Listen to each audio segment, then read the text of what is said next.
Un miércoles más a estas actividades complementarias que nos reúnen en este salón de actos y que, como sabéis, hacemos en colaboración del Ayuntamiento de Salamanca. Nos acompaña esta tarde el profesor Francisco Amich, catedrático de Botánica de esta universidad, y con una enorme trayectoria desde el año 1988, en el que, desde el que es catedrático.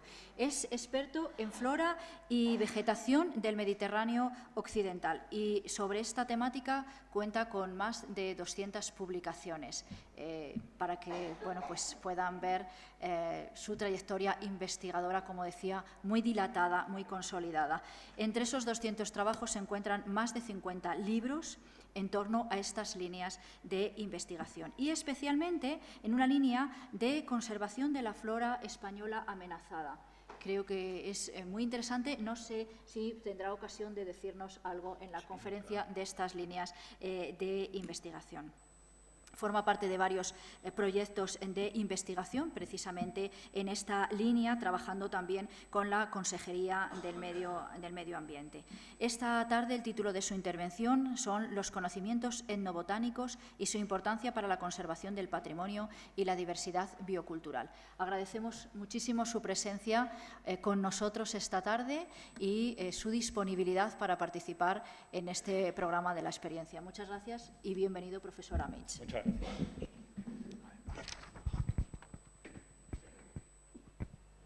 Bien, muchas gracias. Lo primero, buenas tardes a todos.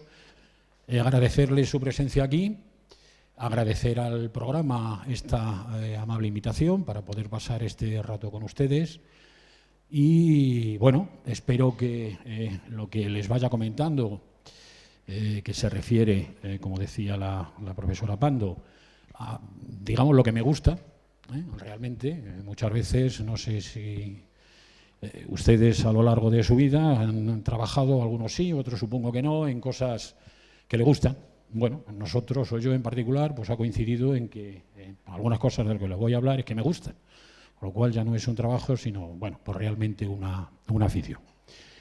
En cualquier momento pueden ustedes interrumpirme en el sentido de preguntar cualquier cosa que consideren oportuna o que no vean clara, o en fin, en el sentido que ustedes quieren, sin ningún tipo de problema. No hay ningún tipo de problema.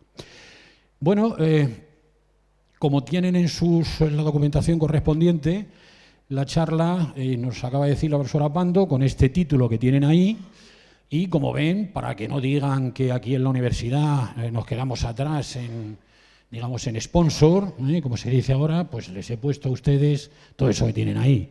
La universidad, los 800 años, la consejería, el grupo de investigación de recursos no biológicos. Bueno, parece una camiseta de cuando vamos ahí a jugar al fútbol o al baloncesto. Que no digan que nos quedamos atrás y que estamos, digamos, bien sponsorizados. Bueno, como ven ahí, digamos, dos cosas destacables. Por ir mirando un poco, ir entrando un poco, los conocimientos etnobotánicos, por un lado, y por otro lado la conservación del patrimonio. Digamos, dos temas o dos aspectos que vamos a ver de manera sencillita, a ver qué son cada uno de ellos. Digamos, estos dos aspectos destacables. Por un lado, la etnobotánica y por otro lado, la conservación en general. Tocaré, como decía la profesora Pando, en algún momento algo de conservación, pero digamos aquí menos es conservación de flora, pero a través de la etnobotánica. Ya tendremos oportunidad en otro momento de hablar de conservación de flora, incluso de fauna, bueno, pues en un marco como el que estamos ahora. ¿Qué es la etnobotánica? Bueno, probablemente muchos de ustedes ya lo sepan. Es, tal y como tenemos aquí, pues una parte de la botánica que lo que hace es estudiar los aspectos, básicamente, como tienen ahí, tradicionales y culturales de las plantas. Vamos a ver los dos aspectos. Es decir, de manera sencilla, las relaciones que desde hace mucho tiempo, desde siempre, prácticamente desde el inicio, al menos de, digamos, los primeros asentamientos humanos, cuando nos ponemos a cultivar, hemos mantenido con las plantas desde esos momentos. Por supuesto también con los animales, pero bueno, hoy nos centramos en el caso de las plantas. Bueno, hoy, ahora, y ya veremos, incluso no nos tenemos que ir a algunas sociedades, digamos que desde aquí ya haremos algún comentario a este respecto, llamamos primitivas, porque lo tenemos aquí, o podríamos decir, entre comillas, primitivas, a poco más de 200 kilómetros, si manejamos este concepto. Bueno, pues nuestra sociedad teórica, desde siempre, como digo, hemos estado relacionados con las plantas. En esas sociedades que, como digo, entre comillas, llamamos lo que antiguamente se llamaba el tercer mundo, países en desarrollo en el momento actual, bueno, pues este tipo de comunidades siguen teniendo muy presente, digamos, estas relaciones entre el hombre y las plantas. Esto es lo que de manera general, aunque les he puesto, porque ya tendremos oportunidad de hablar de territorios de nuestro ámbito, básicamente el occidente de la provincia, de la zona de Ribes del Duero, de la zona zamorana, de la zona salmantina, les he puesto algunas fotos, digamos, de zonas más o menos tropicales, de zonas con poblamiento indígena, en lo que se llama habitualmente el conocimiento tradicional. Ese conocimiento tradicional que desde siempre ha mantenido, digamos, el hombre, las personas, con todas las plantas. Hoy, ahora, en estos momentos, prácticamente está rota, por decirlo de alguna manera, la transmisión oral del conocimiento, al menos en las sociedades occidentales. No tanto en otras zonas, pero sí aquí. Aquí, digamos, todo ese conocimiento, toda esa transmisión, por poner algunas fotografías con los nietos, sus abuelos, sus abuelas, que se transmitía de manera oral, en estos momentos, insisto, en el mundo occidental prácticamente se ha perdido. Con lo cual es urgente, urgentísimo, para decirlo de alguna manera, y de hecho ya se está trabajando en ello, como ahora verán todos ustedes, salvaguardar, digamos, el conocimiento que aún nos queda. Ese conocimiento que aún nos queda, salvaguardarlo. Ahora, más que una transmisión, digamos, de padres a hijos, de abuelos a nietos, en estos momentos casi es más una transmisión oblicua, a lo mejor de abuelos o de personas mayores, más que de abuelos, que no son sus nietos, que viven en una determinada localidad, frente a o transmitir este conocimiento a chiquillos, a gente joven que no tienen o que no son familiares, pero que son personas del pueblo. O una transmisión más horizontal, en el sentido dentro de la familia de unos familiares a otros, a lo mejor, pues lo que sea.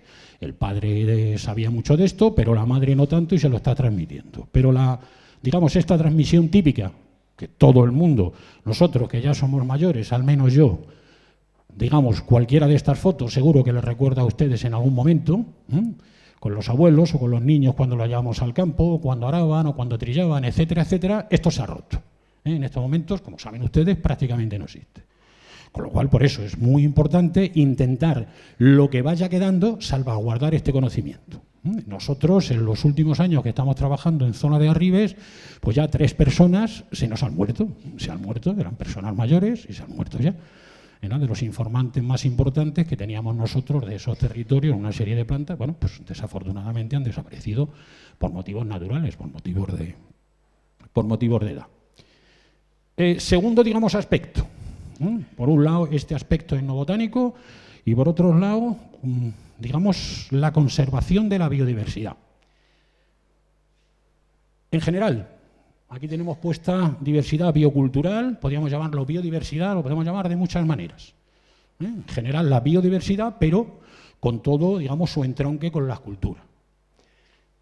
Si piensan ustedes, y se acuerdan hace un tiempo, probablemente todo lo que tenemos ahora, que leemos en la prensa o que vemos en la televisión desde el punto de vista de conservación en general, de conservación de flora, de conservación de fauna, de conservación de un paisaje, eso no existía hace unos años. Piensen ustedes, cualquiera de ustedes, de los que estamos aquí hace 30 años. ¿Cuál era el motivo para conservar? Ese.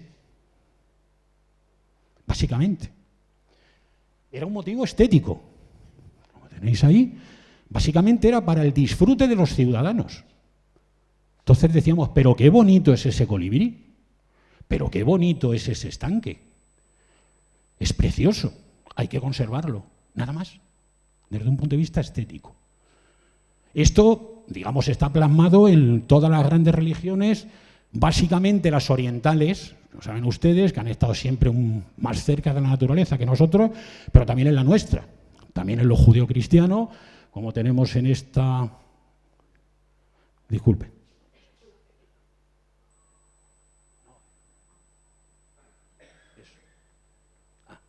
Gracias, disculpe. Pero también, como les decía, en la tradición, digamos, judeocristiana, aquí tenemos una imagen de San Jerónimo curándole la pata a un león. Pero, digamos, esa consideración era una consideración, como digo, estética. Les preguntamos a nuestros abuelos, o nosotros nos acordamos, como digo, nos remontamos unos años atrás, y simplemente era eso. ¡Qué bonito! Qué bonito ese animal, cómo se mueve, qué bonito ese bosque, qué precioso está en primavera. Nada más.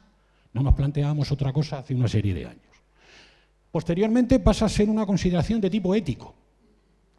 Les pongo esta foto como les podría poner muchas de nuestro país, pero vamos a dejar a los españolitos.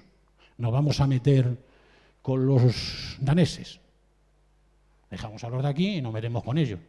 Entonces ya estamos frente a una consideración ética y decimos, pero bueno, ¿pero qué derecho tenemos nosotros a hacer esa masacre que hay ahí, por ejemplo, sin ningún tipo de necesidad? ¿Ha cambiado? ¿Vamos cambiando?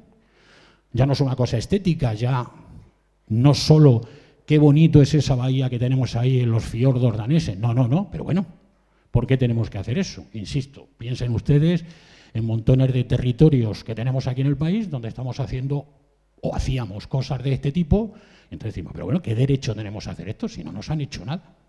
Como ven, digamos, va cambiando de alguna manera esto. Estamos en un momento en que ya no es una consideración ni estética ni ética, es de pura necesidad. Es decir, en estos momentos estamos terminando con plantas, estamos exterminando con animales que a lo mejor dentro de 20 años son absolutamente necesarios para que continuemos todos viviendo aquí. Por ponerle un par de ejemplos, digamos uno real y uno ficticio. Aquí tiene en este caso esta mamba negra, una de las serpientes o la más venenosa de África, donde se ha encontrado, como tienen ahí, un analgésico similar a la morfina, más potente que la morfina, sin efectos secundarios, en peligro de extinción. Estamos terminando, como digo, con cosas que nos van a hacer falta en un momento determinado y ni siquiera sabemos que existen, la estamos destruyendo antes. Es decir, ya tenemos necesidad de conservar, porque eso va a ser conservarnos nuestra propia sociedad. Perdón. Les decía, un ejemplo real, un ejemplo ficticio. Si alguno todavía a mí me gusta, a los alumnos les suelo poner, digamos, muchas imágenes, que además así se acuerdan del cine, pues por ejemplo aquí en esta película que tienen ustedes, que no es de las más buenas de la serie, pero en fin, es la temática que nos, en este caso concreto, en el siglo, no recuerdo, bueno, ahí lo tienen puesto, dentro de 2 o 3 siglos, hemos exterminado las ballenas y entonces resulta que llega una nave espacial llamando a las ballenas. Como las ballenas no están, amenazan con destruir a la Tierra. Y tienen que venir 2 siglos atrás a buscar las ballenas y llevárselas 2 siglos más tarde. Es ciencia ficción, pero bueno, es lo que nos puede ocurrir en cualquier momento. Que está, como les digo, hasta plasmado en películas como tienen ustedes ahí. Entonces, como ven, digamos, ha ido cambiando ese concepto desde ese antiguo estético hasta la pura necesidad que tenemos en estos momentos de salvaguardar todo, digamos, todos los seres vivos, toda la biodiversidad que tenemos en el planeta. Claro, entonces de esta manera, pues esa novelista irlandesa, Iris Murdoch, dice, pues lo que leen ustedes ahí, que si alguien nos viese desde un planeta que no existiese, que no tuviesen flores, y nos viesen a nosotros con las flores, diría que somos felices, que somos gente muy feliz porque podemos disfrutar, y estar todo el día rodeado de flores, rodeados de plantas. Tienen aquí, de manera sencilla, vamos a entrar en consideraciones que no vienen ahora al caso, simplemente para indicarles, digamos, entre los sitios de mayor biodiversidad del planeta, uno de esos sitios es precisamente la región mediterránea, que la tienen ustedes aquí, y en concreto, como ven, la península ibérica. La península ibérica, más las Islas Baleares, más las Canarias, que las tenemos aquí, etc. Es decir, además, en el sitio donde nosotros estamos, es de lo más rico del planeta y dentro de todo el Mediterráneo es la zona, junto con los griegos y nosotros somos los que tenemos mayor diversidad de plantas en esas 2 zonas, a un lado y a otro del Mediterráneo. Por eso, entre otras muchas razones, se publica, como tienen ustedes ahí, hace ya 12 años, parece que fue ayer, pero ya hace 12 años que se publica esta ley, que es la ley, nuestra ley sobre el patrimonio natural y la biodiversidad. Aparte de una serie, digamos, de artículos, de títulos, etcétera, más o menos clásicos, donde tenemos que conservar la biodiversidad, donde tenemos que recuperar lo que hemos, digamos, roto, lo que hemos destruido, etcétera, etcétera, sale por vez primera, como algo tremendamente novedoso en aquellos momentos, ahora ya menos, que no estoy acostumbrado a... Este título que tienen ustedes aquí, el título cuarto, que es el uso sostenible, ya lo vamos viendo, el uso sostenible del patrimonio natural y de la biodiversidad.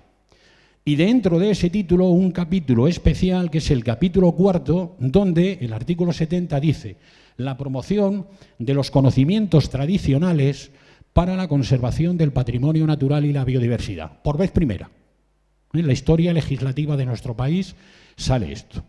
Hasta ese momento y hasta que arranca. Pasan todavía varios años, digamos, no se trataban estos aspectos, era simplemente vamos a conservar la biodiversidad. Aquí no, aquí es mandato expreso por la legislación nuestra que tenemos que, como tienen ahí, es promocionar estos conocimientos tradicionales para precisamente conservar esto que tenemos ahí. En relación con esto, que es en estos momentos prácticamente lo único que hay dinero, dense cuenta que esto es del 2007 la ley, después viene toda la época de la crisis, de la que digamos, todavía estamos saliendo, si no caemos en otra, prácticamente de lo único que ha habido dinero a través del Ministerio, otra cosa han sido otro tipo de proyectos y básicamente de Europa, de Bruselas, porque Bruselas también por ley está obligada a financiarnos una serie de cosas, porque somos un país extraordinariamente rico desde el punto de vista de la biodiversidad. Entonces, como les digo, una de las pocas cosas que tenía dinero el Ministerio era para hacer el inventario, desarrollando esa legislación, ese inventario español de los conocimientos tradicionales relativos a la biodiversidad. Y en el año 2014, a finales del año 2014, aparece el primero de los libros, tal y como tienen ustedes ahí, pues es eso, Inventario Español de los Conocimientos Tradicionales. Posteriormente, a partir de 2014, después 2017, 18 y hasta el que estamos, se van publicando, se siguen publicando otra serie de volúmenes relativos a estos conocimientos tradicionales, como este que tienen ustedes aquí, que es la segunda fase, digamos aquí, algunos aspectos desde el punto de vista metodológicos y conceptuales, y ya las fichas en este otro volumen, y este último volumen, que es el último que se ha publicado, donde se terminan, digamos, de publicar las fichas hasta ese momento. Quedan por hacer bastantes más, ya hay firmados contratos, se está trabajando con el Ministerio a través de sociedades públicas, ya saben ustedes cómo funciona esto, y es en lo que en estos momentos, como les digo, el poco dinero que hay para este tipo de aspectos, pero bueno, que se está haciendo y se está trabajando. ¿Para qué, digamos, o qué se pretende con estos libros? Bueno, decirles que se me había pasado, que, digamos, los gestores, bueno, les digo, si alguno de ustedes lo son o lo han sido, por favor, lo digo con cariño, los gestores les gustó tanto en la aparición del primer libro que financiaron los demás. Porque, digamos, en principio, digamos, el contrato que se hizo fue diciendo, bueno, ven, como lo dice la ley, pues vamos a pagarles a estos cuantos botánicos y etnobotánicos del país que hagan estas fichas que aparecen en este primer libro y bueno, con eso ya pues vamos tirando. Pero les gustó tanto y tuvo tanta repercusión cuando salió que se animaron y entonces financiaron los demás y que siguen publicándose cosas. Entonces se publicaron, como les digo, los 3 siguientes que son lo que les indicaba aquí. ¿Para qué sirven? Bueno, pues para lo que les vengo comentando. Precisamente para conocer, conservar y fomentar esos conocimientos y esas prácticas tradicionales. Eso es lo que se pretende hacer con cada uno de estos libros. Se hacen una serie de fichas, ahora les pongo algunas en grande, bueno, tienen aquí unas, digamos, unas consideraciones de la ley y tal, de patrimonio natural, cómo se hacen las fichas, etcétera, etcétera. Bien, se hacen una serie de fichas de cada una de las plantas, aquí tienen una, a lo mejor a algunos de ustedes les suena, la cebolla albarrana, que durante épocas de escasez hace años en nuestro país, después en la posguerra, etcétera, muchas veces se utilizó como sustituto de la cebolla, de ahí el nombre cebolla albarrana. Aquí tienen ustedes, digamos, lo que es la cebolla de la planta, que la recuerda bastante, y bueno, todas las fichas son como las que tienen aquí. Es una ficha muy completa de cada una de esas plantas, que se encargan diferentes grupos de todo el país, digamos, el que ha trabajado más en unos grupos en una zona, en fin, se reparten digamos, las diferentes fichas de las plantas para aquella gente que tiene más conocimiento, porque la trabaja en su territorio, etcétera, etcétera, en fin, por diversos motivos, cuando se hizo el reparto. Y entonces, como ven, pues tiene muy completa, tiene los nombres vulgares, la descripción de la planta, dónde está viviendo, ya todos los conocimientos tradicionales. Ahora vamos a ver alguno de ellos. Simplemente aquí los títulos, pues la alimentación humana, animal, medicina. Tienen aquí, no sé si lo ven bien desde ahí, desde el punto de vista meteoritario, uso tóxico y nocivo, industria, artesanía. Ahora les voy a poner un ejemplo no de esta planta, sino en general, y seguro que muchas de ellas ustedes la reconocen. Como ven, la ficha es muy completa. Tienen aquí, como lo ven ahí, no lo veo bien desde aquí. ¿Qué por ahí? A ver, aspectos medioambientales, uso ornamental, uso social y simbólico, ahora lo veremos también que es muy importante, referencias históricas y las referencias bibliográficas, de todas y cada una de las plantas que están recogidas en ese libro, para precisamente, como les decía al principio, todos esos conocimientos tradicionales que se tienen, algunos de los cuales se siguen utilizando hoy ahora. Luego al final, ya cuando terminemos, vemos un par de ejemplos que se están, como digo, utilizando hoy ahora. Otros se han utilizado tiempo atrás, pero, bueno, hemos recuperado ese conocimiento de esas personas que lo sabían, aunque en estos momentos no se sigan utilizando.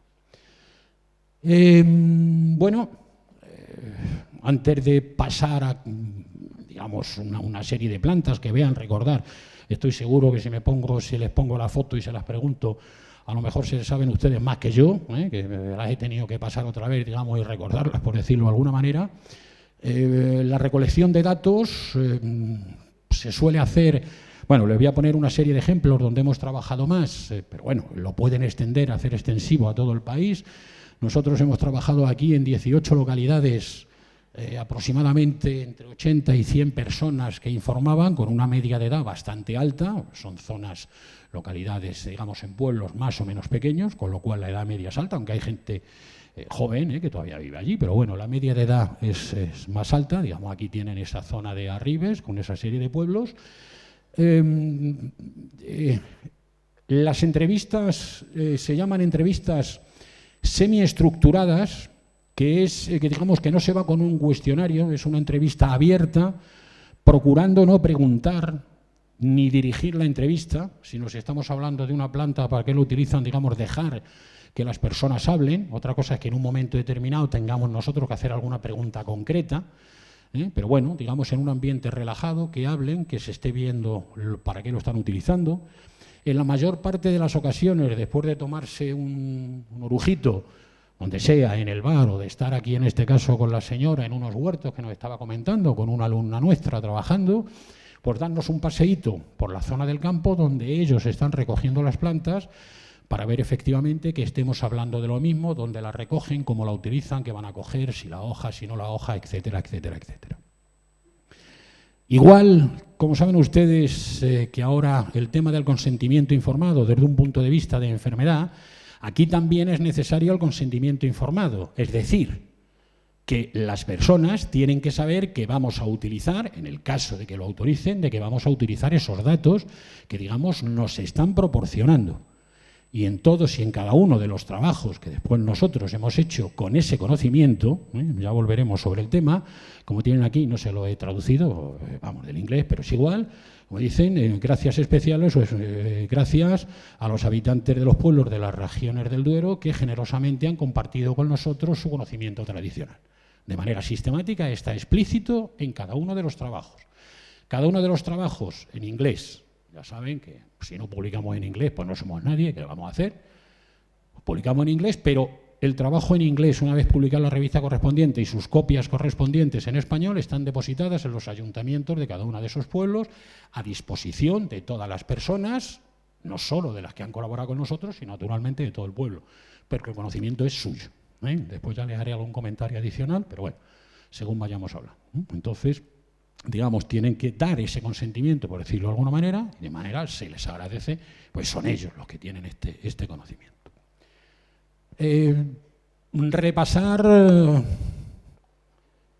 Repasar, digamos, un poco por encima, de ir viendo algunas de estas fichas, como les decía, ir un poco En fin, algunas cosas, no todo, no quiero ser muy exhaustivo, pero bien, algunas cosas que, como digo, nos suenan a todos, pues alimentación humana, alimentación animal, construcción, etcétera, etcétera, etcétera, y repasar a través de unas diapositivas e ir viendo algunas de estas cosas y que ustedes recuerden y que las vayamos viendo. Tiene aquí en principio una alimentación humana, por poner algunas de ellas, pues bueno, todo ese grupo que tenemos ahí, todos esos subapartados que vamos viendo. El primero, verduras. Seguro que las han comido, ¿o no? ¿Nadie ha comido una cedera? Han comido una cedera, claro que han comido una cedera. Se la comen mis alumnos, que le digo que la mastiquen. Ay, que está muy rica. Pues claro, que está muy rica. Y como son jóvenes a las 11, ya tienen mucha hambre, se comen al niño Jesús por la pata. Pues bueno, pues las hacederas. Entonces aquí las tenemos a dos personas recolectando las hacederas. Eso es hoy ahora. Como les digo, hay una serie de cosas que se han utilizado en otros momentos, que ahora no se utilizan, y otra serie de cosas que se siguen utilizando ahora. Por ejemplo, muchas de las verduras se siguen utilizando ahora. A lo mejor un remedio para nosotros, para la cabeza, no, porque nos resulta más sencillo tomarnos una aspirina. Pero, amigo, la aspirina ya es un poco cara para la cabra, y a lo mejor la cabra ya sí le damos la planta. Entonces es un poco un juego de las cosas que se siguen utilizando en el momento actual y de cosas que lo conocen, pero en digamos, hemos abandonado eso, y es ese conocimiento el que no podemos o debemos intentar que no se pierda. Bueno, pues ahí tiene las hacederas, como digo, muchos de ustedes las han comido, pues un platito de hacederas, lo tenemos aquí, o las marujas, esas no las ponen en los restaurantes de Salamanca, claro, con el cochino al lado, viene verdad, pero bueno, eso lo comemos ahora. Saben ustedes perfectamente, aquí esto, digamos, no se nos pierde nada porque lo seguimos utilizando, pero bueno, con un platito de marujas riquísimas, bien condimentaditas, pues lo seguimos utilizando en el momento actual. Les he puesto ahí, tampoco tiene mayor importancia, luego les comento además por qué, porque, bueno, luego se lo comento, pero bueno, en cualquier caso, pues si alguno tiene especial interés o buscar lo que sea, tiene su correspondiente binomio científico en cada, si no se me ha olvidado ninguna, lo tienen ahí recogido, cada una de ellas, pero que no voy a entrar más. Como digo, el platito, como le ven, muy, muy apetitoso. Las collejas, eso a lo mejor les suena un poquito menos, es relativamente parecido a las pamplinas, a las anteriores, pero digamos un poquito más grande. Por aquí se utilizan bastante en tortilla de collejas. Eso es ahora, o sea, las fotos estas son del año pasado, no es de hace más tiempo. Las ortigas, que es una de las plantas que más se utiliza para un montón de cosas. Se la he puesto a propósito y la vamos a ver en diferentes usos. Aquí la tienen, por ejemplo, también en tortillita. Maceramos las hojas o las freímos para quitarle un poco las espinitas y quitarle un poco el sabor, y después hacemos una tortilla, que está francamente buena. Nosotros hemos probado casi todas estas cosas con las personas cuando lo han hecho. Los berros, también les suena a todos ustedes, porque es con el murmullo, con lo cual lo conocen de sobra perfectamente, y probablemente algunos antes que yo, aunque yo también tengo mis años, pero bueno, probablemente algunos. Aquí tienen los, como digo, los berros. Las zarzas. Las zarzas tiernas ahora se utilizan menos. Esto es uno de los alimentos que, digamos, antiguamente, en épocas de más escasez, en épocas de más carencia, se utilizaban, ahora menos, pero, digamos, los tallos tiernitos de las zarzas se utilizaban como verdura, similar a lo que ahora estamos utilizando con los espárragos, con el espárrago triguero. El espárrago triguero, que por aquí en estas zonas del occidente de la provincia, si alguno de ustedes son de por ahí, son muy frecuentes, también en el centro de la provincia, pero bueno, en esas zonas un poquito más calientes, el espárrago triguero, bueno, pues un poco, digamos, con esa utilización del espárrago se utiliza el caso de las zarzas. O lo que se llaman los espárragos bastarderos. Aquí se utilizan menos. Si nos vamos a los pueblos de Cáceres, en cuanto bajamos un poquito a Cáceres, sí son mucho más conocidos, por lo que nosotros hemos tenido oportunidad de ver, bastante más conocidos que aquí.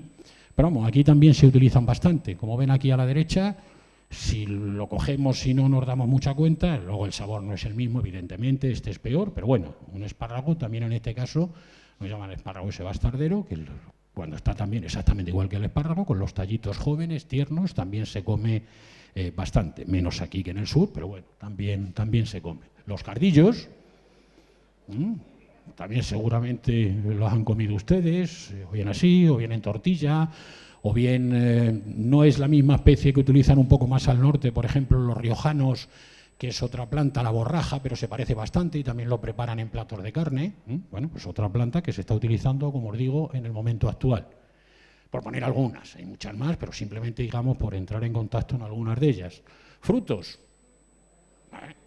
no hay ni que decirlo, las seguimos comiendo, frutos silvestres, claro. Los cultivados tenemos un montón, pero frutos silvestres que se siguen utilizando, pues tenemos las moras, que tienen ustedes ahí, silvestres. Luego ya la frambuesa sería cultivada, pero silvestre, un montón de moras que se siguen utilizando. Los escaramujos de la rosa, que luego vamos a ver que se utilizan también para más cosas. Los escaramujos de las rosas también son utilizados como fruto, que son blanditos, ese fruto que tiene ahí, ese escaramujo es blandito y entonces también se comen. Los madroños, ya saben ustedes, con algún contenido en diversas sustancias, digamos con algo de alcohol, de tal manera que si comemos muchos, pues parece que hemos tomado un par de cervecitas. Cuando se toma, ¿le ha pasado alguna vez a alguna persona? Le gustan, cuando están bien maduritos, ha tomado mucho y entonces, digamos, libera alcohol y parece, pues eso, que ha tomado uno algo. Y si es alguna persona que no está acostumbrada a beber nada de alcohol, automáticamente le hace efecto. Pero bueno, los madroños, esto a lo mejor les suena un poquito menos, el hojaranzo, son también, bueno, como una especie de aceitunitas, es bastante frecuente también en esta zona del occidente de la provincia, en las Ribes del Duero, también se consumen bastante en esas zonas. También es un árbol muy utilizado para otras cosas, por ejemplo la corteza luego la vemos para hacer castañuelas, instrumentos musicales, etcétera, etcétera. Se utiliza bastante, pero bueno, el fruto se come. Los higochumbos, que los conocen ustedes, no es una planta nuestra, ya saben que es una planta americana, pero que está aquí introducida, se introdujo hace mucho tiempo y entonces, bueno, pues en la zona de Arribes, como es una zona caliente, hay muchísimo, y en las zonas muy degradadas, en las zonas que han sido movidas, que han hecho una carretera, que están las escombreras, hay muchas. Me acordé este lunes,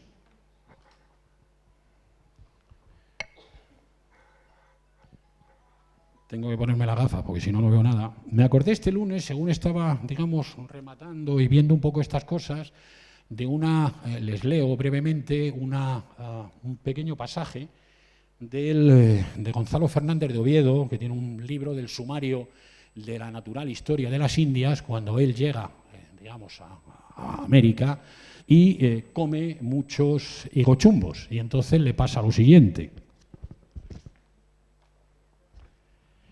Dice, hay unas plantas salvajes que se nacen por los campos, está en castellano antiguo, claro, y yo no las he visto sino en la isla española, aunque en otras islas y partes de las Indias las hay.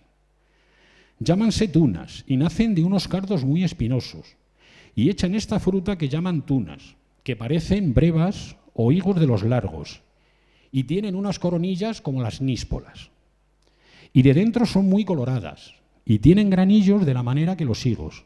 Y así es la corteja de ellas como la del higo. Y son de buen gusto, y hay los campos llenos en muchas partes. Y después que se comen 3 o 4 de ellas, y mejor comiendo más cantidad, si el que las ha comido se para a orinar, echa la orina ni más ni menos que verdadera sangre. Y en tal manera que a mí me ha acaecido la primera vez que las comí, y desde una hora temprana quise hacer aguas, a lo cual esta fruta mucho incita, que vi como la color de la orina me puso en tanta sospecha de mi salud que quedé como atónito y espantado, pensando que de otra causa intrínseca o nueva dolencia, me hubiese recrecido. Y sin duda la imaginación me pudiera causar mucha pena, sino que fui avisado de los que conmigo iban y me dijeron la causa, porque eran personas más experimentadas y antiguas en la tierra. Imagínense ustedes que el pobre españolito llega, el pobre españolito, se pone a hacer pis, la orina como sangre y dirá, ya me he muerto.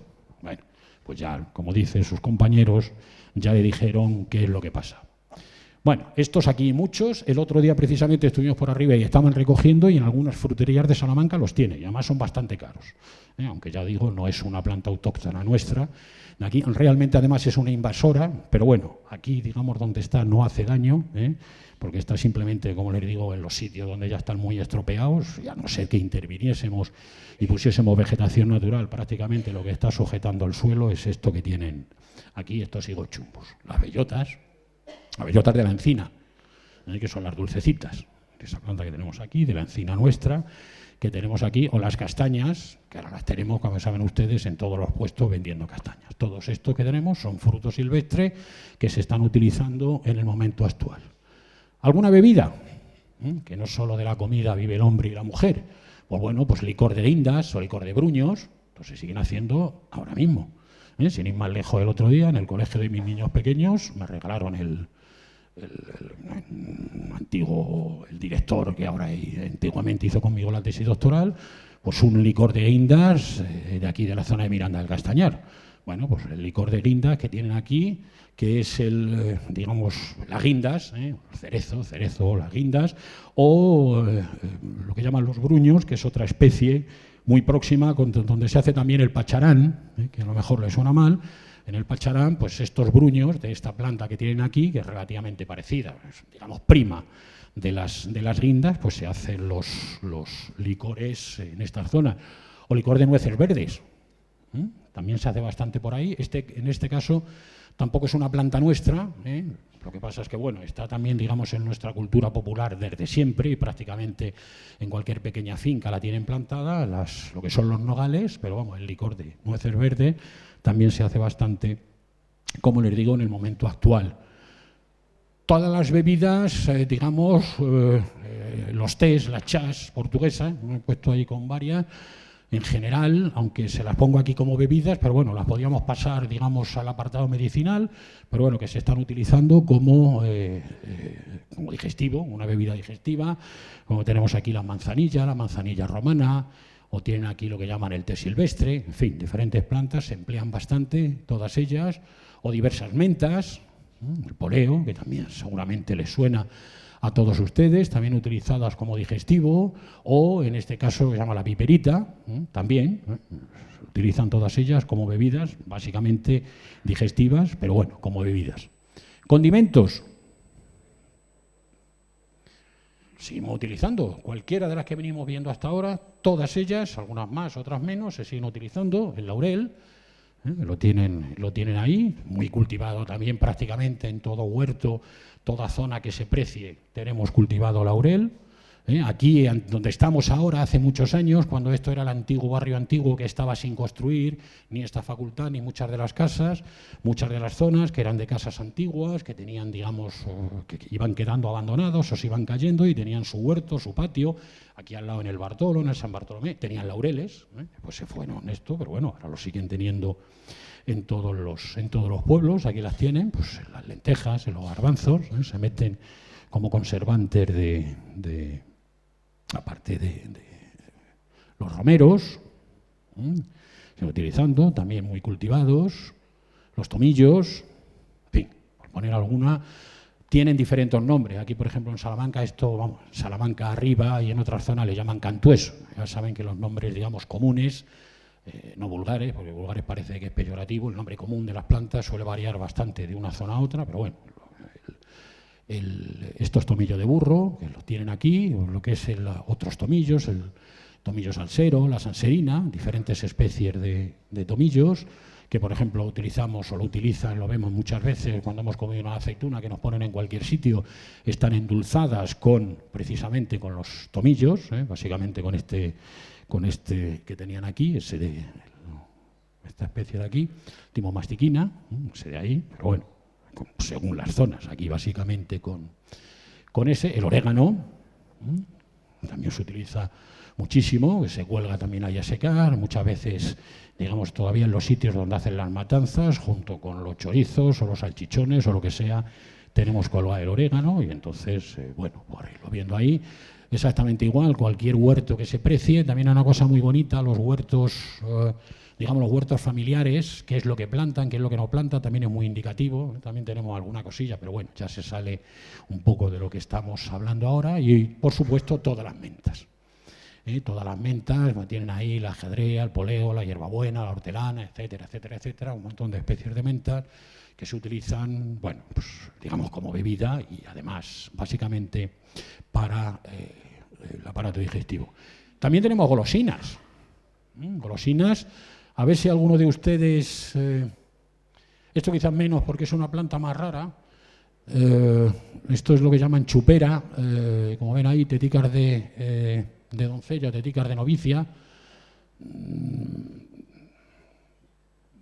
Es muy dulcecito, digamos, cuando está poquita hecha, como la tienen aquí, entonces, digamos, se chupa, tiene un néctar muy dulce, es muy dulce, entonces se utiliza bastante. Lo que pasa es que es una planta, digamos, más rara, no es demasiado común, entonces a lo mejor pues, la conocen menos, pero bueno, digamos, se utilizaba, yo lo utilizaba de chico, soy de Toledo, la provincia de Toledo, con lo cual está más al sur, y entonces plantas de estas había, y digamos, la utilizaba y la comía cuando era pequeño. Los pampanitos, no sé si alguno de ustedes lo han comido, pampanitos o pan y quesillo, también, cuando a lo mejor, vamos, yo os recuerdo que si me despachaba mi madre con un trozo de pan y chocolate, pues salía zumbando a por esto y me entretenía también algo más. Pan y quesillo ahora, bueno, está muy plantado, lo tenemos muy plantado por diversos sitios, pero ya los chavales ahora no se comen esto, o por lo menos en las ciudades, como les decía antes. Los digitales también tienen una especie de néctar muy dulce que también se chupa. Además, cuando llueve con algunas gotitas de agua es como si, digamos, como disolviéramos el azúcar, y entonces como es como una bebida azucarada, también se utilizan bastante. O algunas otras que se comen los bulbos, que los chavales todavía, si se lo enseñan, también son dulces, como algunas plantas, esta que tienen aquí, lo que llaman el quitameriendas o la quitameriendas, lo han visto ustedes también, básicamente en otoño, sale bastante en digamos, en los prados de diversos sitios, pues se come, o en este otro que tienen aquí, lo que llaman las castañas de tierra, bueno, otra planta, tienen aquí un poco como es la planta, y lo que es el bulbito, que también se come, y realmente, bueno, pues es una delicia, una golosina, por decirlo de alguna manera. Alguna más, vamos pasando, si no se nos... tienen aquí de alimentación animal poca cosa, también se utilizan para la alimentación animal, bueno, básicamente de forraje, ya lo saben, todo el mundo lo conocemos, de alfalfa, etcétera, etcétera, como plantas de forraje. Y también, ya les decía antes que la ortiga se utiliza también en diversas cosas. Antes lo utilizábamos como alimento, diferentes especies de ortiga, lo que llaman la ortiga grande, ortiga pequeña, unas pican más, otras pican menos, por eso también se las pueden, digamos, reconocer. Y bueno, ahí tienen los refranes, el que quiera un buen cebón que le den mayor ortigón. Con lo cual, quiero decir, son en el refranero popular que se utilizaban clásicamente y que ahora en algunos sitios se sigue utilizando mezclado con el pienso. Ya les dan pienso, pero mezclado con el pienso le dan, igual que a las gallinas, después veremos que también le dan este tipo de cosas, pues bueno, que se utiliza. Dentro de la medicina, pues también prácticamente en cualquier parte del cuerpo, el circulatorio, digestivo, etcétera, etcétera, se utilizan una serie de... ¿Qué ha pasado? Se utilizan una serie de plantas, volvemos con la ortiga, como tienen aquí, pues desde molestias gástricas, como ven ahí. También se utilizaba contra la calvicie, que además por lo visto iba bastante bien, lo que pasa es que olía bastante mal, como algunos otros productos que hay, entonces bueno, había que elegir entre el pelo y el oliendo, pues, ¿qué le vamos a hacer? Contra el reuma también se utilizaba, entonces como ya les decía que la ortiga es uno de los, una de las plantas que se utilizan más. La otra ortiga, digamos la pequeña, se utilizaba para lo que era el espolón calcáneo y también, como ven ahí, para la circulación de la sangre. Esto ahora se utiliza menos, se utiliza ahora menos, aunque todavía quedan algunas personas que lo hacen. Lo que pasa es que, como les digo, ahora ya una enfermedad, digamos, nuestra, si de manera sencilla podemos hacerlo a través de la farmacia, utilizamos menos estos digamos, remedios, por decirlo de alguna manera, aunque sí se siguen utilizando en algunos sitios. El hinojo y la manzanilla, ya los hemos visto antes como digamos, como bebida la manzanilla, ají junto con el hinojo para los trastornos del aparato digestivo, eso ya lo sabemos. El escaramujo, que lo veíamos antes como fruto, los escaramujos de las rosas, también se utilizan para el respiratorio como anticatarrales, en este caso concreto, con 3 o 4 frutos, se cuecen y después se utilizan digamos, esa preparación, esa infusión para tomárnosla como anticatarrales. También las malvas, exactamente igual, con las malvas se utilizan como anticatarrales. Diurético, pues está ahí en línea haciendo pis la parietaria, también es una planta muy común, la tenemos por aquí prácticamente en cualquier monumento de la ciudad que no esté limpio, ahí abajo, los que miran al río, o la zona de la Casaliz y por esas zonas, si no está limpia queda con bastante parietaria y se utiliza como diurético, además un diurético bastante bueno. O el hipérico, que ahora lo tienen prácticamente, lo tienen en cualquier sitio, en cualquier herbolario de estos, los tienen con el hipérico, con un montón de productos. Típicamente, cuando se hacían digamos, los pueblos, en los sitios donde se preparaba, lo que era el aceite de pericón, se utilizaba básicamente para cortaduras y quemaduras de la piel.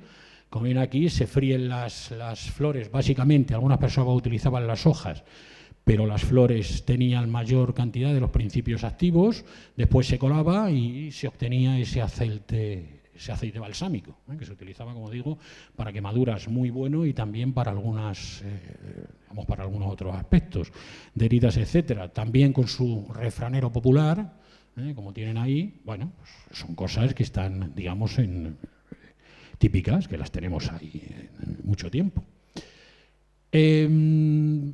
Se han utilizado también, ya aquí entramos un poco, digamos, en aspectos mágicos religiosos, por decirlo de alguna manera, aunque después al final vemos un ejemplo, lo que en muchos sitios se llamaba la teoría de las signaturas o la teoría de las firmas, que era que cuando una planta se parecía a algo, en este caso, como ven ahí, a la cola del escorpión, si nos picaba un escorpión, utilizamos en ese caso esa planta que tienen ahí y entonces nos venía bien. La mitad de las veces mentira cochina, o más. Pero bueno, durante mucho tiempo se empleó en ese aspecto. Esto se parece recuerda al hígado, va a ser bueno para el hígado. Esto recuerda a la cola de escorpión, pues va a ser bueno para las picaduras de escorpión y de paso para la serpiente. Nada de nada, que te morías igual o tenías que ir al médico a que te diese lo que fuese. Pero bueno, eso se utilizaba entonces. Sí hay, y luego, como les digo, vemos un ejemplo al final de otros aspectos, digamos, la parte mágica o la parte mágica religiosa. Importantísimo en estos momentos. Después les comento y ven ustedes, digamos, hasta dónde llega la cosa hoy y ahora. Aquí les pongo un par de ejemplos, ¿no? Tienen ahí un pequeño comentario, después volvemos sobre ellos. Digamos, cosas que tenemos ahí. Bueno, las tenemos ahí almacenadas y... ¿Usted cree en las brujas? ¿Usted cree en las brujas? No, pero a ver las haylas. No creemos, pero a ver las haylas. Pues luego veremos cómo a ver las haylas por si las moscas. Entonces, por si las moscas, vamos a utilizar para las brujas el mal de ojo, etcétera, etcétera. Luego lo vemos. Pero bueno, aquí un poco en este aspecto, como tienen aquí, por ejemplo, para quitar las verrugas. Hay cosas que sí funcionan. La hierba verruguera funciona, porque tiene un látex, que es un látex cáustico, está en un montón de sitios, también la tenemos aquí en la ciudad, en sitios húmedos, por la zona de la Casaliz, no hay ningún problema, nos lo damos, quemamos la verruga. Ese es, digamos, un remedio que lo podemos comprar el frasquito en la farmacia, pero que el principio activo lo tenemos ahí, eso sí. Pero además de eso que estamos utilizando, en muchas ocasiones tenemos estos aspectos, digamos, podríamos llamarle de alguna manera mágicos religiosos. La verruga es una de las cosas típicas y se empleaban diversas cosas. Por ejemplo, estas que tienen aquí abajo, que son las agallas, que todos conocen, de las encinas o de los alcornoques o de otra serie de, digamos, de árboles, las agallitas que tenemos aquí, o, digamos, una serie con diversos arbustos, no solo uno, los que tuviesen en cada uno, digamos, más comunes, desde una aulaga hasta lo que fuese, Entonces se hacían, en este caso, como tienen aquí, Como ven aquí, en este caso, si contamos, tenemos el general, hemos hecho este arquito que tenemos aquí, tenemos, que yo cuente, 1, 2, 3 y 4. Más el grande, 5. Tenemos que quitar 5 verrugas. Aquí las vamos viendo, si cuentan ustedes, en unos tiene el más y en otras tiene el menos. ¿Cuántas verrugas tenemos? Pues depende. Si tenemos 3, pues cogemos la que tiene 3, si tenemos 6, cogemos la que tiene 6. ¿Y ahora qué hacemos con ellas? Nos vamos al bosque, o fuera, de la ESO, el bosque al extrarradio de nuestra casa, digamos. Nos vamos fuera, hacemos un hoyo, las ponemos dentro, las tapamos con una piedra. Si puede ser en determinadas fechas, según las diferentes localidades, mejor. A lo mejor la noche de San Juan u otra noche más o menos emblemática, mejor porque tiene más efecto, le ponemos la piedra encima. Según estamos recitando eso que tienen ustedes ahí, y espero que se me quite.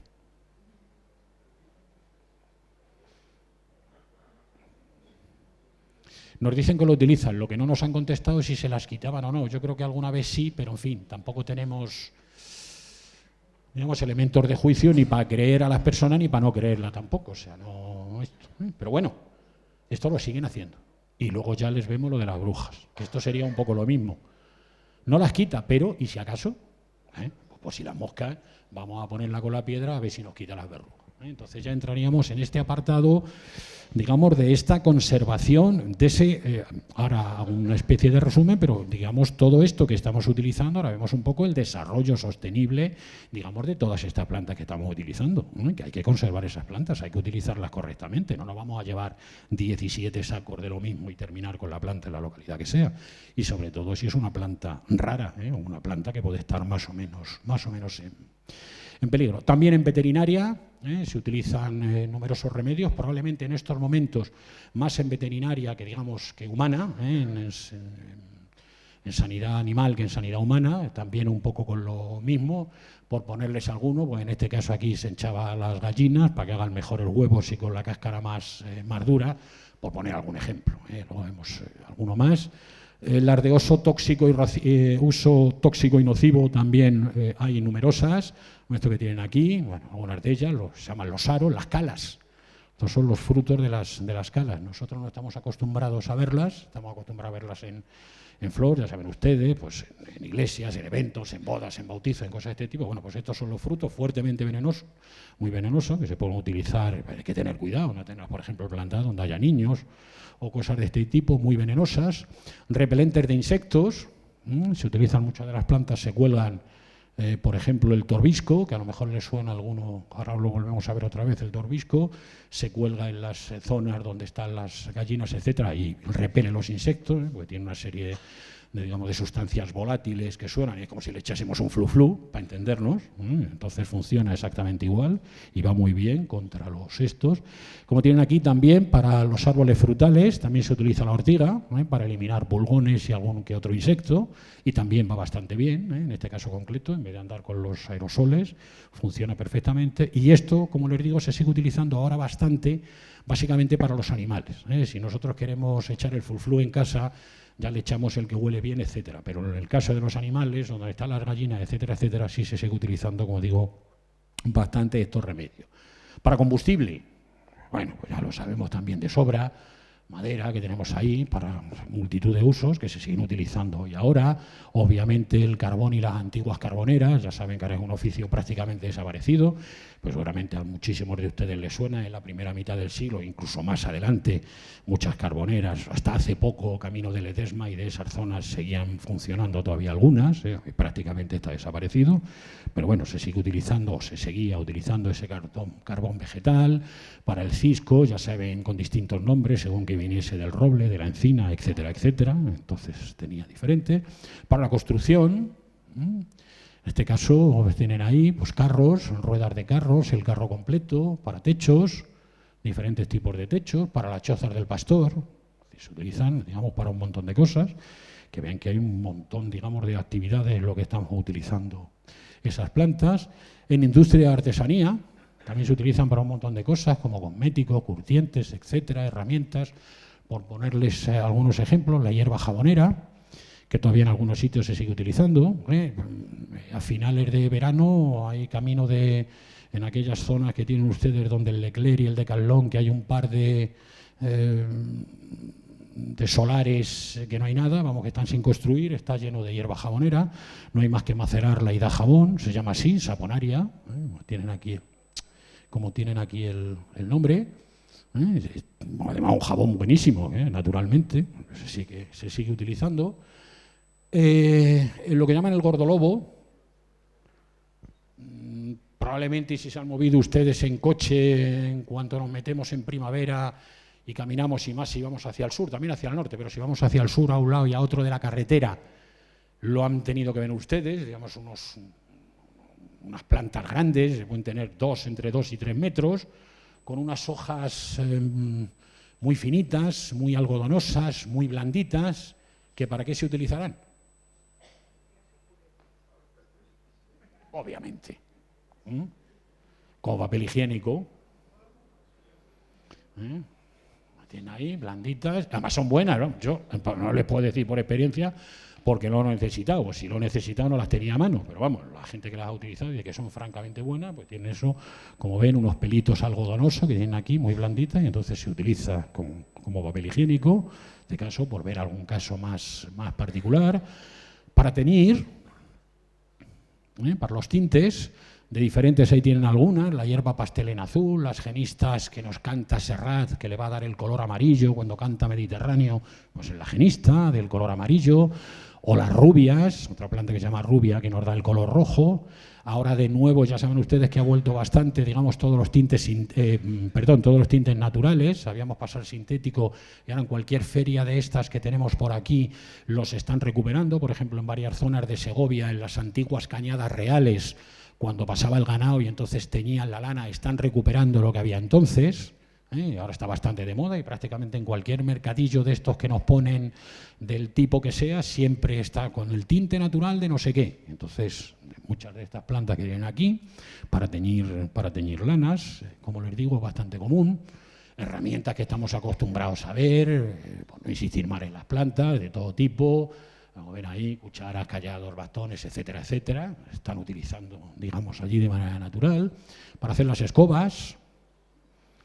Las escobas con lo que llaman con el barceo, esa planta que tienen ahí. Como ven ustedes, estoy poniendo fotos de personas que no tienen ese consentimiento informado que les decía, como os comentaba antes. Para hacer cestos, recipientes, cortinas, bueno, se utilizan muchísimo. Instrumentos musicales, calzado. Aquí en esto lo utilizaban de eso que les decía antes del lodón, se hacen castañuelas o estos palos que utilizan aquí también en Salamanca, de diversos árboles, también son, digamos, se utilizan para esto.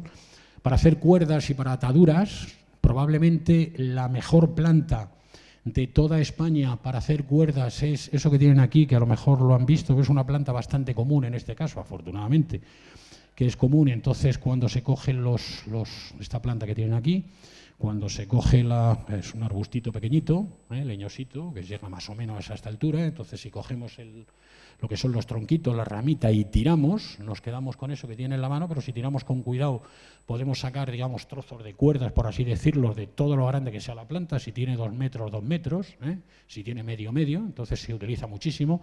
Hay que tener en cuenta, porque hay que tener precaución, porque la planta es bastante peligrosa, los frutos son también muy tóxicos, pero vamos, probablemente, como digo, el torbisco sea la mejor planta para hacer todo tipo de cuerdas y ataduras a nivel de España y probablemente de todo el Mediterráneo.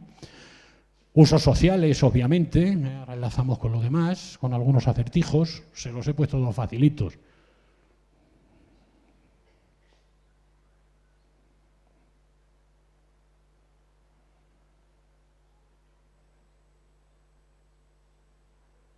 La de arriba es la sandía y la de abajo las avellanas. Efectivamente, poner así dos que tienen aquí con acertijos, avellanas, digamos de cultura popular, vamos por recuperar todo esto, que al fin y al cabo es parte de nuestra cultura. es parte de nuestro refadero. Juguetes para los niños, que además se lo pasan bastante bien con las agallas de robles, melojos y algunos otros árboles. Se utilizan con esto, lo tienen aquí, lo hacen como una especie de, se les puede hacer como una especie de carraca a los chiquillos. Y además se lo pasan, como les digo, se lo pasan bien. Obviamente con alguna que tenga las semillas de colores, pues se pueden hacer, digamos, de tipo collares, rosarios, se hacían antiguamente, ahora menos, pero también se utilizan, digamos, para esto como tienen ahí. Digamos, todo esto que les estoy comentando, porque ya llevamos una hora, pero bueno, por ir que viesen todo esto, digamos, la protección, por así decirlo, de toda esta utilización que estamos haciendo es uno de los objetivos que marca a nivel mundial lo que es la estrategia global de conservación de plantas a nivel del mundo. Entonces, uno de esos objetivos es todo esto que venimos viendo, utilizarlo de manera sostenible y de manera equitativa. Dense cuenta que nosotros aquí, digamos, tenemos menos problema, pero si nos vamos a algún país, pues léase africano, léase asiático, léase de algunas zonas de América del Sur, no solo hay que utilizarlo de manera sostenible, sino que además hay que utilizarlo de manera equitativa. Es decir, no nos podemos llevar nosotros el recurso, que somos muy listos, ahora también les hago algún comentario respecto a esto, y dejar a las personas que están viviendo allí sin el recurso. Es decir, sostenible y además equitativo, que eso se reparta entre las personas que, digamos, de alguna manera son las dueñas, entre comillas, de ese recurso. En ese aspecto, digamos, dentro de este objetivo, hemos hecho un poco lo que les vengo comentando, está plasmado en una serie de trabajos que tienen puesto aquí, sobre plantas comestibles, sobre plantas, digamos, de medicina no veterinaria, sobre plantas comestibles y, digamos, todo este conjunto de, digamos, de conocimientos que nos transmitieron y que nos han compartido con nosotros, como les decía, todas esas personas que vivían ahí. Lo plasmamos de alguna manera en este trabajo que tienen aquí, que son el manejo de los recursos etnobotánicos en los arribes del Duero, relaciones entre el uso de las plantas, su diversidad, un análisis ecológico y la conservación. Está publicado en una revista, digamos, entre comillas, para entendernos, no me gusta, pero bueno, nos entendemos fácilmente, de letras. Todos los demás son revistas típicamente especializadas, digamos, en el ámbito de las ciencias. En este caso, una revista de letras, entre comillas, nos entendemos. En el Human Ecology, que lo tienen aquí, ahí. Lo tienen aquí, y es una revista, como les digo, típicamente del ámbito más bien de humanidades, por decirlo más correctamente, publicada aquí. Y una de las cosas que nos dijeron cuando, digamos, esta especie de resumen de todos estos trabajos, comentando lo que se había hecho, las personas que revisan los trabajos, los que te ponen pues quita esto, ponga usted esto, hay que mejorar esto está bien, esto está mal, abajo está puesto, digamos, tal cual en las conclusiones en el trabajo y arriba está, digamos, traducido. Si lo vemos, como dicen aquí, dice, el conocimiento tradicional de una comunidad rural de las Arribes, acumulado a través de generaciones de experiencia y de observación, proporciona ideas y oportunidades para un desarrollo polivalente y sostenible de los recursos naturales, en particular de las plantas. Vale.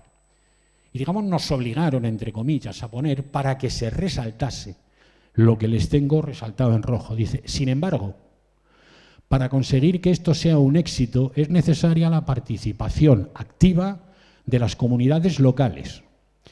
Y la simple documentación y validación de este conocimiento es insuficiente. ¿Qué quiere decir esto? Pues quiere decir que muchos de nosotros, yo he procurado evitarlo la medida de lo posible, seguro que en muchas ocasiones no lo he evitado, como si es un hombre, soy más grande que Apolo, y si es una mujer es más grande que Afrodita, llegamos nosotros allí, a la localidad correspondiente, al informante correspondiente, y nos decía, no, es que yo esto lo uso como anticatarral. Y como yo soy muy listo, entonces decía, es que es la Montia Fontana. Y eso era lo único que hacíamos, o lo único que hacía mucha gente. Digamos, como tienen puesto ahí. Dice, la simple validación de este conocimiento no vale. Es decir, tienen que participar las comunidades locales. Si no, eso no vale para nada. Si no participa la comunidad local, que sabe perfectamente lo que está haciendo con eso, porque vaya yo y le diga que ese es el nombre. Otra cosa es que para entendernos todos, en vez de un nombre, digamos, como un local que puede equivocarse, le demos ese nombre científico para saber todos de qué estamos hablando, pero no vale eso. Y yo lo aprendí de pequeñito, digamos, con un catedrático muy listo, muy aparente, que estuvo en mi tesis doctoral hace muchos años, y estuvimos por allí, por arriba del Duero, y entonces con más gente, con una serie de personas que estaban por allí, más profesores, más estudiantes, tal cual, y con unos señores que estaban cultivando naranja, entonces nos explica a nosotros, no, es que este señor cultiva naranjas porque el IT, que es una fórmula climática, es de 300 unidades. Como pueden comprender ustedes, a la persona que estaba cultivando las naranjas les importaba un carajo, con perdón, si la IT era de 300 o de 500. Él sabía que allí podía cultivar naranjas. ¿Por qué? Porque estadísticamente no hiela jamás, porque hace unas primaveras con lluvia, porque llueve un poquito en otoño y puede cultivar naranjas. No necesita saber cuál es el IT. Entonces es un poco, digamos, en este sentido lo que es esto.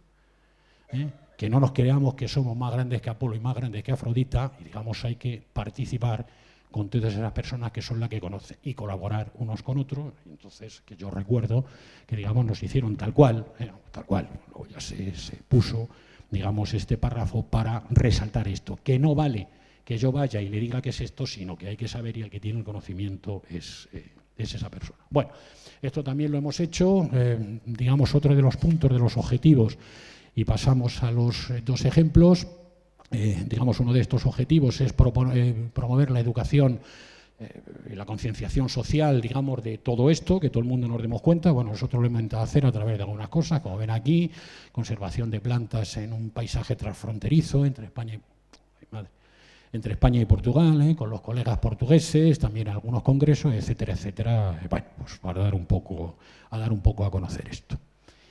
Y ahora, para terminar, por si quieren después que comentemos alguna cosa o preguntar alguna cosa, digamos un par de ejemplos ya concretos sobre conservación. Como tienen aquí el título, ahora está, digamos, estamos terminando de redactar lo que es el trabajo en sí. Lo presentamos, como ven, en un congreso de biología de la conservación de plantas ya hace tiempo. Pero bueno, digamos, la parte humanística estaba sin terminar, tenemos la parte nuestra, pero bueno, hay personas de la Facultad de Filosofía y de Sociales que nos están ayudando, digamos, a la parte de sociales, y todavía no lo teníamos terminado. Pero bueno, como tienen ahí con ese título, conservación frente a prácticas tradicionales, es decir, la conservación, digamos, de la flora frente a las prácticas muy arraigadas en un momento determinado, y entonces el ejemplo de una orquídea. Una orquídea que está aquí en estas zonas, digamos, del occidente.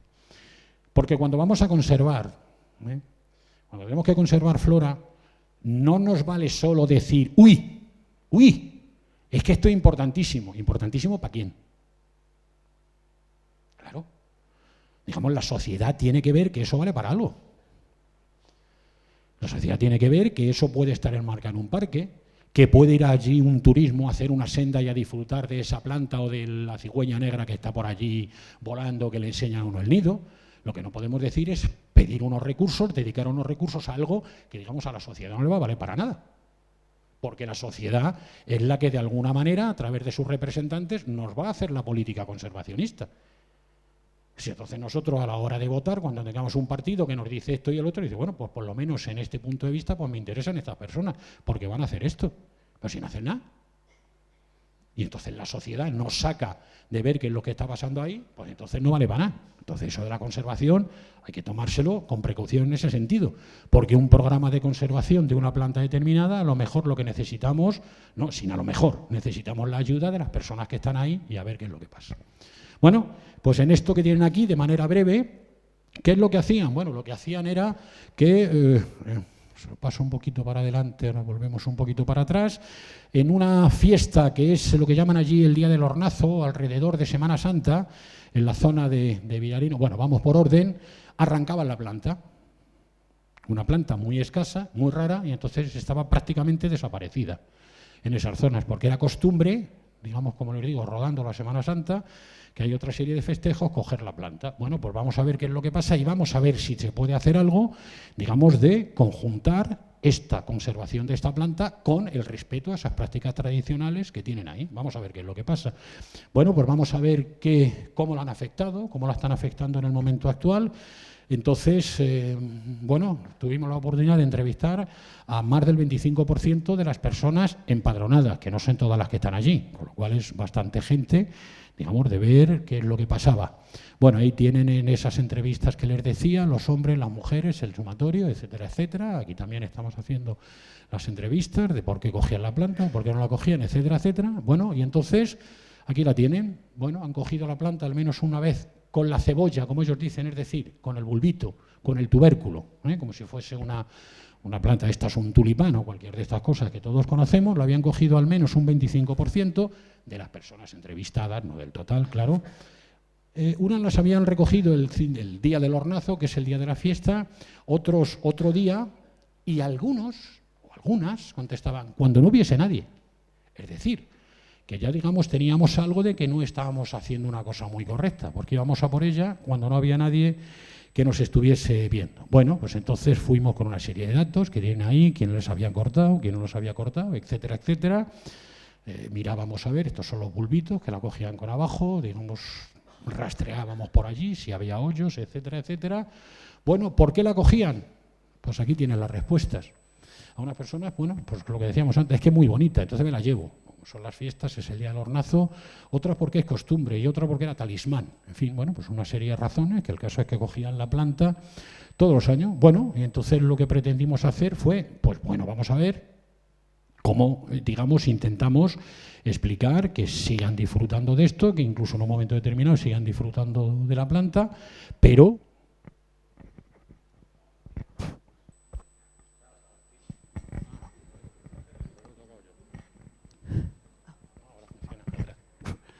¿sí? Vale.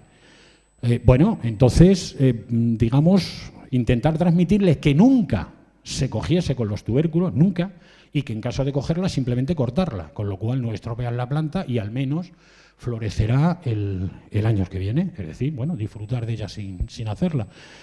La cosa es seria, no se van ustedes a pensar, tienen su cartel con el día del hornazo, como tienen aquí tienen la planta pintadita. Es decir, es, bueno, algo del pueblo. Naturalmente, digamos, un recurso cultural, por llamarlo de alguna manera. Bueno, pues en el cine dimos una charla, dos colaboradores míos que tienen aquí.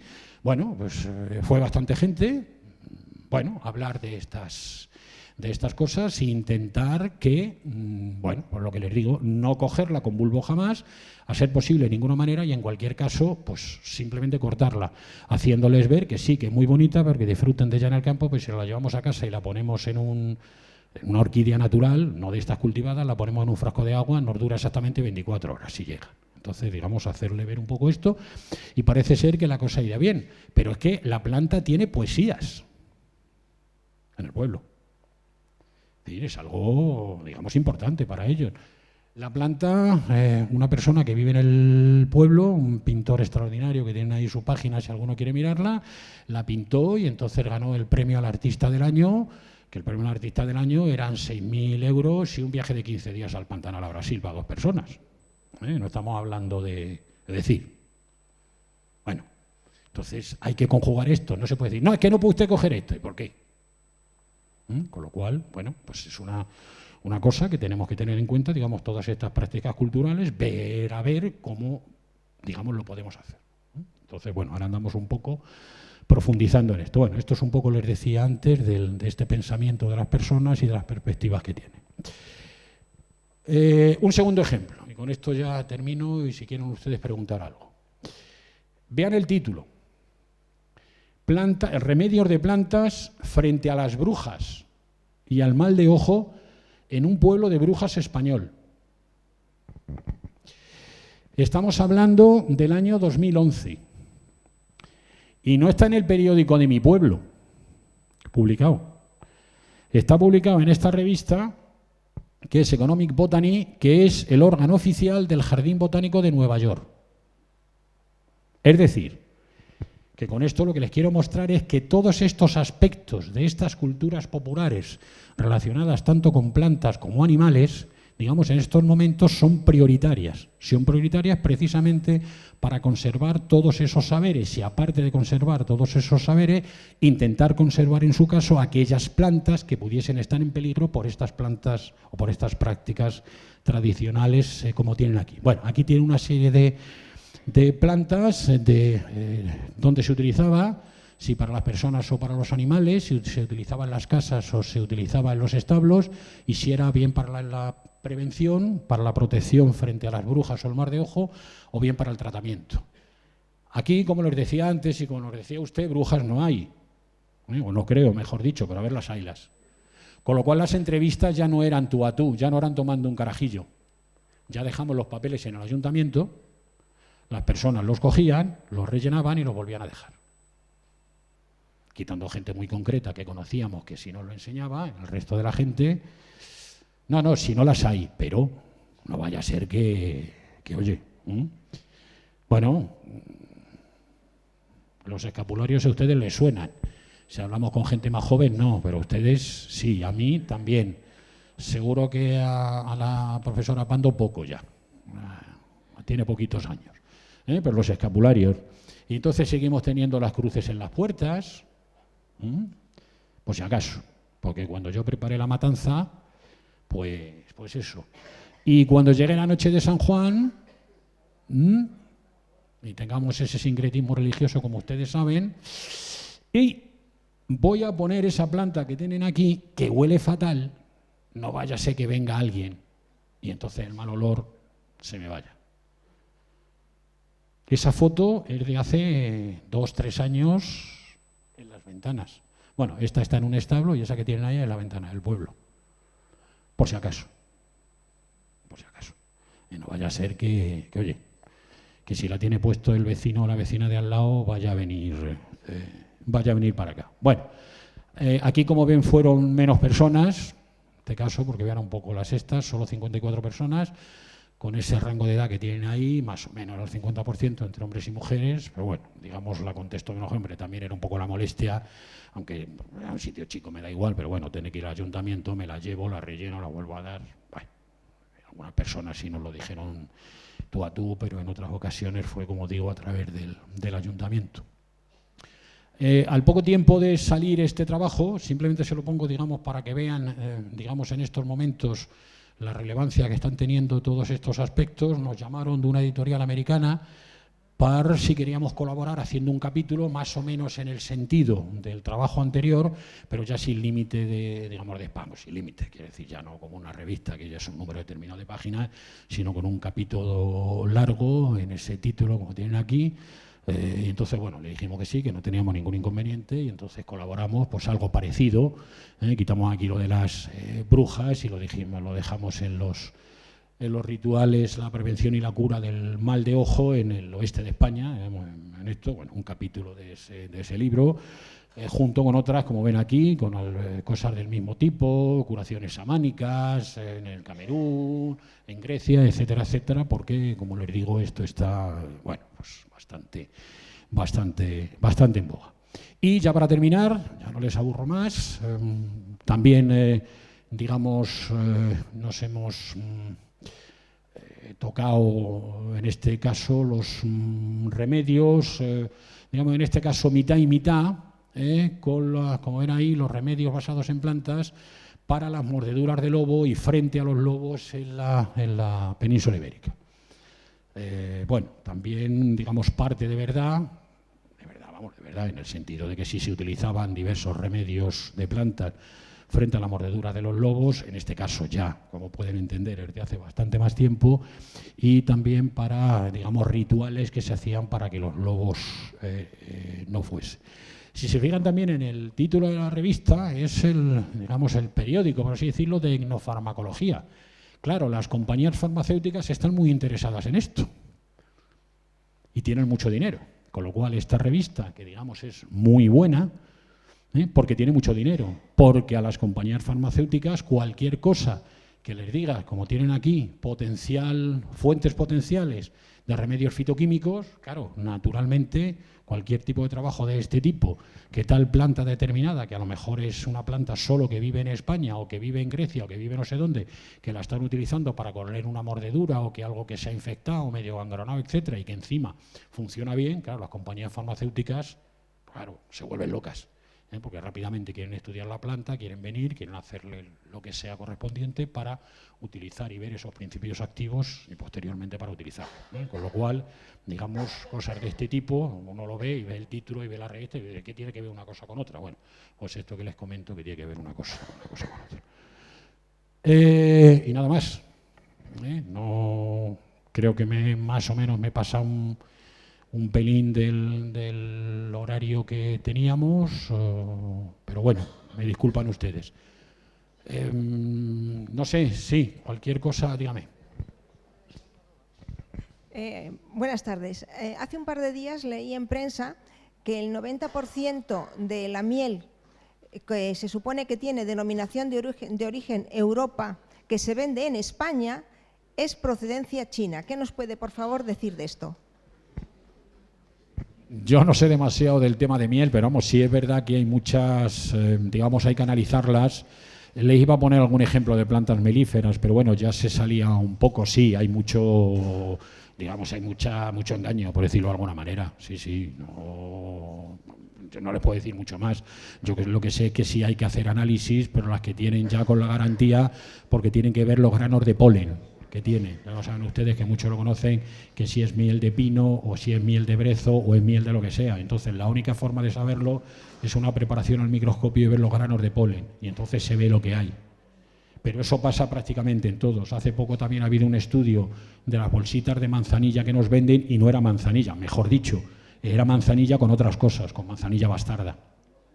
Pero tenemos que coger una bolsa y entonces mirar, tiene como unas cositas pequeñitas, transparentes, si la tiene no es la genuina. Y en esto pasa un poco lo mismo, pero vamos, poco más les puedo indicar, porque no es, es sencillo de hacer, no tiene las personas que conocen los pólenes, por ejemplo, de por aquí, que se hacen en nuestro país, pues son eso, brezo, pino y 4 plantas, o sea, se ve rápidamente. Una preparación se pone, se mete al microscopio y se ve enseguida. Y rápidamente se ve que no es de aquí. A lo mejor si es una planta china, pues dice, bueno, pues puede ser china o puede ser ecuatoriana, me da igual, pero no española. O sea que si la vende usted como piel de brezo, esto no es brezo. Pero sí hay bastante, hay que tener mucho cuidado con eso. Mire, sí, muchas gracias por la conferencia, que ha sido interesantísima. Nada más le quería decir una cosa sobre las verrugas, que es que yo lo he hecho, porque a mí me han salido verrugas y lo he hecho. Con la leche del junco. Arrancas un junco, te pones la leche del junco en la verruga. Según la leyenda, lo tienes que volver a meter donde lo has sacado, que es dificilísimo y no. Cuando se seque el junco, se seca la verruga. A mí me ha pasado que una mañana me levanté y ya no tenía la verruga. Y es con la leche del junco, pero además es eficaz, porque yo lo he hecho. Y sobre la maruja, hay que tener mucho cuidado donde se coge, porque desde Barroco Pardo a Bilvestre, yo la he cogido muchísimas veces. Nada más salir de Barroco Pardo, hay las cunetas, ahí era una maruja extraordinaria. Ya llevamos varios años que no se puede coger, porque van los de la carretera, echan lo fumigan para las hierbas y adiós, que te vaya bien. O sea que hay cosas que no se pueden hacer. Si te ven, por ejemplo, con el no sé cómo se llama eso ahora, bueno, es igual. Plantas que no se pueden coger, por ejemplo, y te ven con una planta de esas y los ecologistas te meten en la cárcel, más que si mataras a una persona o algo parecido. Muchísimas gracias por la conferencia. Gracias a usted. Sí, lo que decía, lo que dice usted, vamos, yo les decía que esto era, digamos, la parte mágico-religiosa. La hierba verruguera, que es algo parecido al de junco, exactamente igual, es de la familia del opio. De la misma familia, es un primo del opio. Entonces, igual que el opio o las amapolas, que si ustedes la han cogido alguna vez, tienen esa leche blanca, pues algo parecido a lo que dice el junco y a esa otra que llaman la hierba berruera. Y eso sí es buenísimo, es cáustico, te lo quema. Además, no puedes tocarte ninguna mucosa del cuerpo, porque te hace bastante daño. Pero bueno, quiero decir que eso tienen remedios activos. Los otros, eso sí, eso funcionan perfectamente. O sea, lo que yo les ponía era un ejemplo ese digamos, del mágico religioso. Sí, las marujas, como usted dice, no solo eso, que yo no sé qué manía tienen de andar con los herbicidas en la carretera, cuando, coño, pasa con una hoz y lo quitas, y además hay un montón de gente que está sin trabajo para hacerlo bien y no hacerlo. Es una costumbre que han cogido. Y el ganado. Y el ganado que está bebiendo en muchas de esas zonas, y entonces también está con las marujas, hay que tener cuidado, lavarlas muy bien o lavarlas con lejía, pues sí, porque se puede coger uno cualquier cosa. ¿Qué otra cosa había comentado? Me alegro, ya les decía que las conocía. Lo que usted decía, que por eso hay que tener mucho cuidado con el tema de conservación. Ya tendremos oportunidad en otra ocasión, digamos, de entrar un poco más en conservación, porque esta ha sido un poco, digamos, la parte más biocultural, por decirlo de alguna manera, porque muchas de estas plantas, pues os digo, también hay que tener cuidado. Pero el problema con el tema de la conservación, porque entra el ecologista o el no ecologista, me da igual, de no tenerla en una legislación. Es que si la tenemos en una legislación de un parque natural, nos meten una multa, nos pueden meter en la cárcel. Entonces hay que tener mucho cuidado con eso.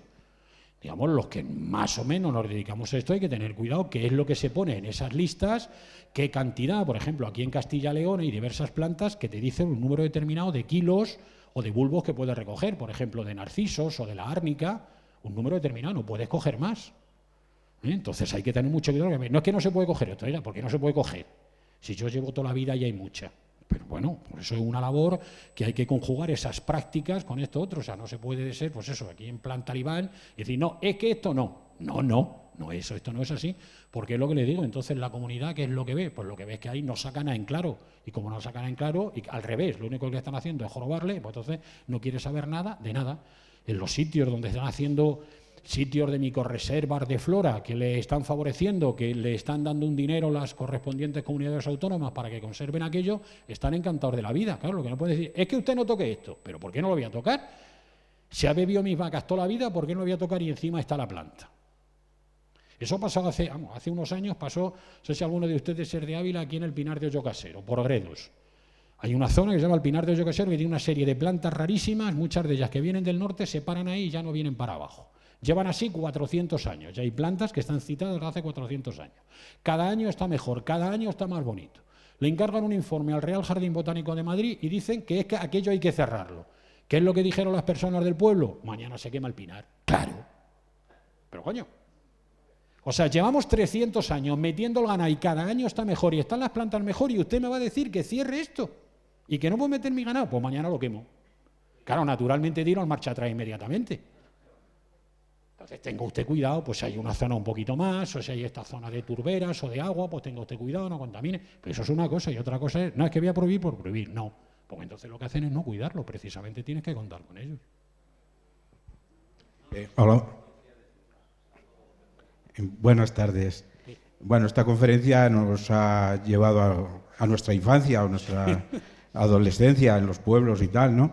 Hemos visto muchísimas plantas que conocíamos, alguna otra que no, y bueno, ha dejado, por cierto, muchísimas más, porque hay millones en nuestra provincia, hay miles. Bueno, yo quería citarle, me alegro mucho que haya citado al lodón o al mez, que también se le conoce, y quería hacerle en relación con este árbol o arbusto, árboles, ¿verdad? Quería hacerle una pregunta, y es en qué estado de conservación se encuentra los lodones que tenemos en la zona, por ejemplo, de Mieza. Y luego quería hacerle otras dos preguntas, o una que tiene que ver con dos plantas que últimamente estoy viendo bastante por los huertos de pueblos de la zona lindante al Duero, y que son el ricino y la pitolaca americana. Gracias. Lo primero era... el almés, sí, están muy bien. En principio están muy bien. Mientras que no les toquen, yo en Mieza, digamos las de Mieza, voy menos. Voy mucho a las de Aldea Dávila. De hecho, hice allí mi tesis. Bueno, el Mieza también, pero bueno, son más pequeños. Por lo que yo sé, y sobre todo los de Aldávila, están francamente bien, porque además va poca gente. Entonces, además, es una, si los conoces, es un hábitat muy particular, entre roquedos, etcétera. No crecen encinas allí, no crecen en Ebro, entonces está bastante bien. No tienen problema. Además, tiene una flora muy particular, tanto los de Mieza como los de Aldávila. Las otras dos plantas que comenta son las dos exóticas. Son las dos americanas, tanto el ricino como el aceite de ricino que nos daban de chico, por lo menos algunos de nosotros, son muy frecuentes en Andalucía porque, digamos, les gusta un poquito más el calor, igual que la fitolaca americana, la hierba carmín.